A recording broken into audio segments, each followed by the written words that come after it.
To begin, I'll show you the VLine box. This is the box that will get mounted inside the vehicle and connected to the head unit.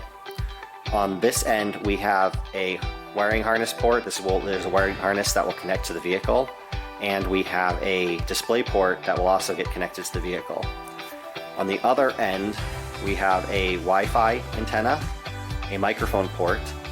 This port is labeled camera AV1, but it's also where the GPS will connect to. We have a USB port for an MP3 player, or I guess connecting your phone directly if you so choose. I'm not quite sure yet how I would utilize the HDMI ports. I don't believe in my install I would be using these. And we have a micro SD card, and this port is designed to allow you to expand the internal storage. I believe they say up to 128 gigs. As you can see, they also include an installation manual, a user guide, the mounting brackets, the GPS antenna. This is the display port cable that will interface with the vehicle, the wiring harness which will interface with the vehicle, the microphone, and a USB extension. Now, they also state on this card that we're to install the VLine inside the glove compartment box with the left side facing out. I'm not quite sure I'm going to use that installation because I don't really want to take up space in my glove compartment box. There is a door that is underneath the glove compartment box that I might install it under there, because the reality of it is I don't suspect having to get to the unit very frequently, so I don't need quick access to it. And then we will be running the GPS antenna from under here up the A-pillar to the roof. Alright, let's get started with the install. Alright, here we are. First things first, to begin the install, you will need a pry tool and a 10mm for most of the install, or most of the disassembly.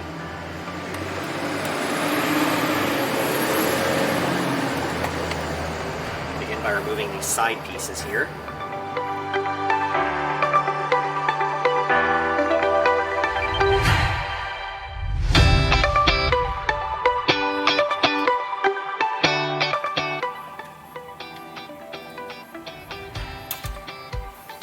I have a brake controller that gets in the way there.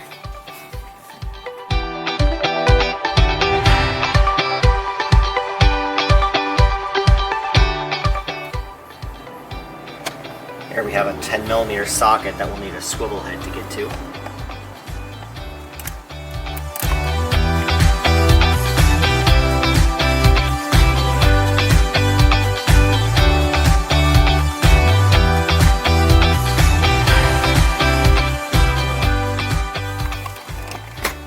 And there we go.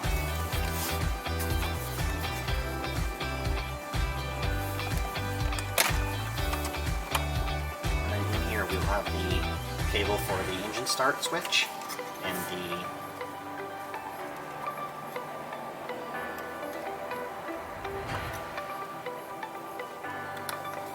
transfer. This is the transfer case switch.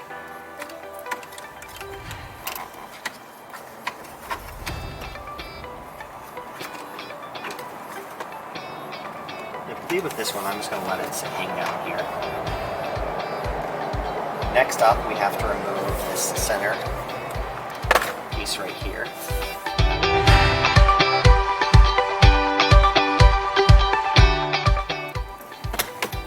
And then we have some more 10mm sockets here.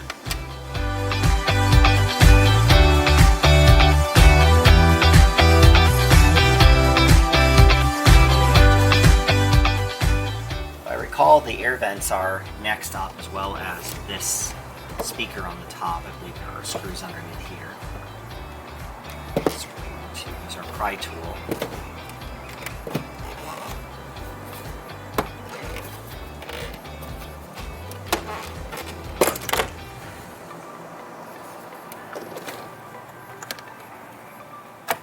And disconnect the sensor.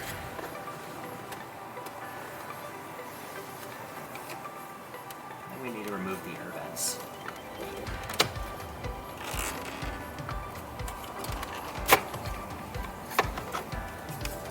Out with one connector for the temp controller here.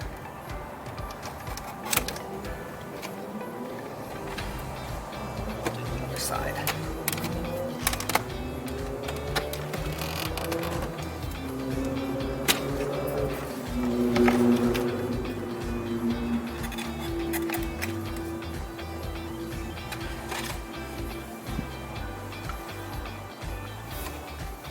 Alright, with most of the disassembly done around the head unit, now is the time we're going to remove the head unit.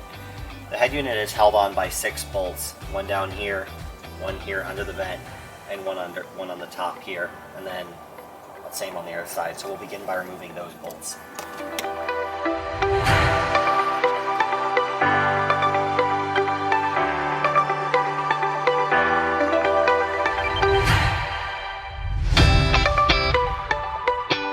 Alright, now with those 6 bolts removed, we should be able to pull the head unit straight out.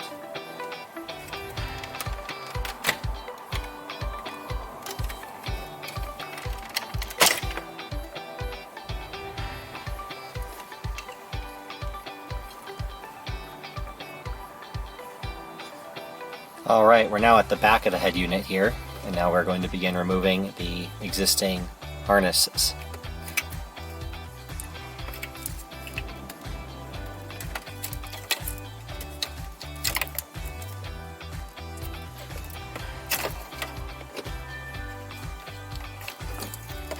And we'll proceed to remove the radio. And now we'll proceed to remove the lower portion of the radio.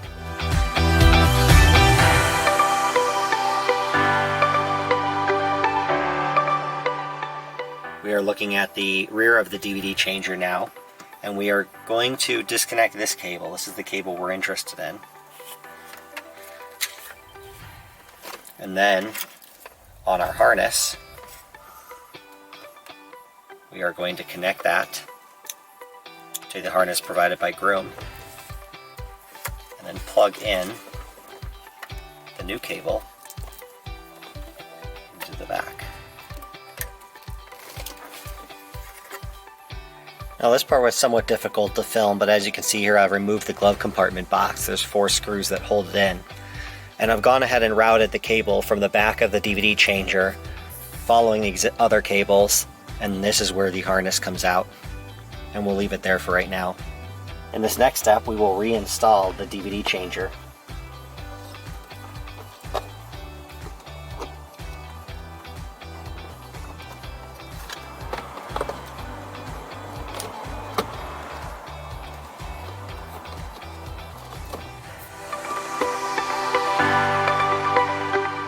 On the VLine wiring harness, there will be 3 wires that are taped with black electrical tape to the harness.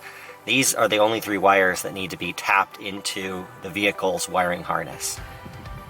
You'll find a purple reverse wire, a pink speed wire, and a green parking brake wire. Now in my install, I have a Prestigious Society navigation override from the previous navigation, and so we're not going to worry about the way that I have this wired. However, but I will show you on the factory wiring harness which wires you are looking to tap. This blue wire on pin 13 is your reverse wire. Next to the blue wire on pin 14 is a lavender wire that is your speed wire. And then all the way on the other side, we'll flip the connector around here, this yellow wire in pin 23 is going to be your parking brake wire. And those are the 3 wires that you'll need to tap from the navigation. Next, we will take the DisplayPort cable and route this appropriately, following the existing path of the other wires.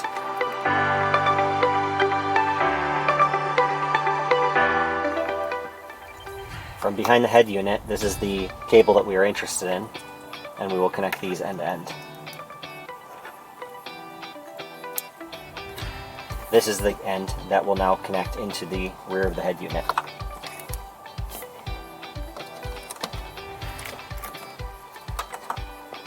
I added a cable tie here to keep this cord from pulling back, but we are now ready to reinstall the navigation head unit. We'll start by connecting all of the harness cables again.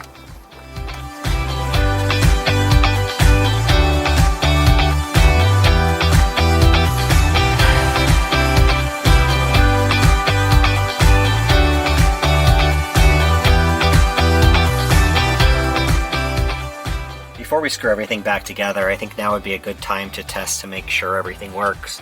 We'll go ahead and take our VLine unit and connect the harness to the front of the box.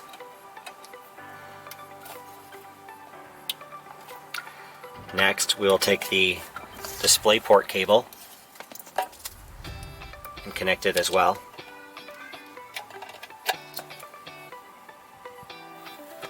On the other end of the unit, I've temporarily ran the GPS cable to the roof, and I will go ahead and plug that in as well. And let's set this down here temporarily. It's been about a minute. Now we'll go ahead and turn the vehicle back on.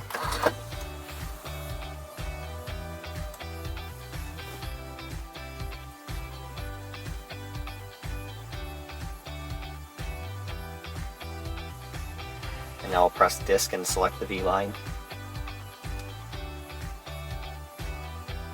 There it is.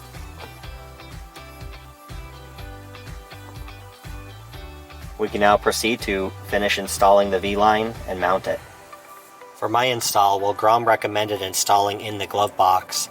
I didn't really want to take up the space of this unit in the glove box because other than the micro SD card and maybe a USB port, I really don't need access to it. So I decided to mount it underneath the AC blower. As you can see, I used a black zip tie to zip tie the unit up. May not be the cleanest method, but it works. It's held in there very, very securely.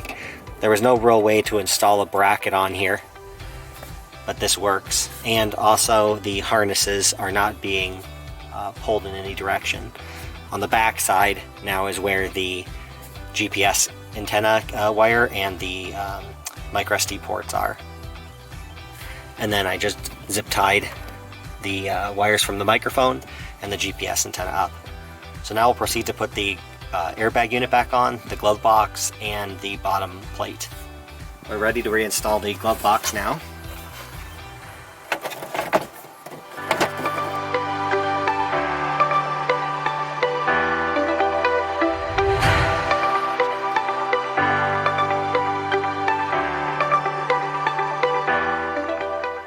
And we're ready to reinstall the airbag module for the knee.